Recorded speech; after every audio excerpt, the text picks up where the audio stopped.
उसको लेकर इतना परेशान है। तो अभी अरावली जो शील्ड है पूरा नॉर्थ वेस्ट इंडिया का, तो उसमें अभी ऐसा रिलैक्सेशन वो क्या कोई लॉन्ग टर्म और परमानेंट डैमेज नहीं करेगा? अरावली में कोई भी रिलैक्सेशन नहीं दिया गया है। पहली बात, अरावली भारत के 4 राज्यों में है, दिल्ली, हरियाणा, राजस्थान, हरियाणा और गुजरात। टोटल अरावली 39 डिस्ट्रिक्ट्स में है। अरावली की पिटीशन 1985 से चल रही है। इस पिटीशन में चलने के बाद अरावली में माइनिंग के स्ट्रिक्ट नियम होने चाहिए, इसके हम भी पूरी तरीके से समर्थन करते हैं। सुप्रीम कोर्ट ने चारों राज्यों को कहा कि अरावली की सेम डेफिनेशन होनी चाहिए। सेम डेफिनेशन में 100 मीटर को, जो कि 1968 का जो जियोलॉजी का स्टडी है रिचर्ड मॉर्फी, उसके कारण है। कुछ यूट्यूब चैनल ने और कुछ लोगों ने एक कंफ्यूजन खड़ा कर दिया कि 100 मीटर का अर्थ होगा टॉप के 100 मीटर। ऐसा नहीं है।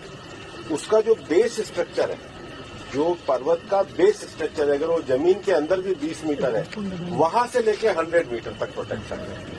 तो जो 100 मीटर का प्रोटेक्शन है, जो लोगों ने कंफ्यूजन करा है कि मतलब ऊपर का 100 मीटर है, नीचे खुदाई कर सकेंगे, वो नहीं है। मैं आपको फिर क्लियर कर रहा हूँ। 100 मीटर का अर्थ है टॉप 100 मीटर से बॉटम के अंदर तक जो उसका पूरा फैलाव है। पहाड़ी तो ऐसे होती है, तो उसका बॉटम तो बड़ा होता है। जहां तक उसका बॉटम जाएगा वहां से लेके 100 मीटर तक प्रोटेक्शन है। और अगर एक पहाड़ी और दूसरी पहाड़ी के बीच में 500 मीटर का गैप है, तो वो जमीन भी अरावली रेंज मानी जाएगी। इस डेफिनेशन के आने के बाद 90% से ज्यादा एरिया प्रोटेक्टेड एरिया में आ गया। 90% से ज्यादा। मेरा ये स्टेटमेंट लिख लीजिए, टोटल अरावली का एरिया 1,47,000 स्क्वायर किलोमीटर है।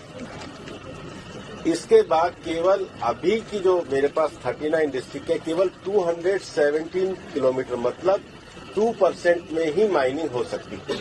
और वो भी हर तरीके से नहीं हो सकती। उसके लिए भी सुप्रीम कोर्ट ने डायरेक्शन दिया है कि आपने जैसे सारंडा और झारखंड में एक पूरा पहले माइनिंग प्लान बनाया है, वो प्लान तैयार करिए। वो प्लान तैयार करने के बाद भी ICFR जो इंस्टीट्यूशन है उसकी परमिशन होगी, उसके बाद ही परमिशन मिलेगी।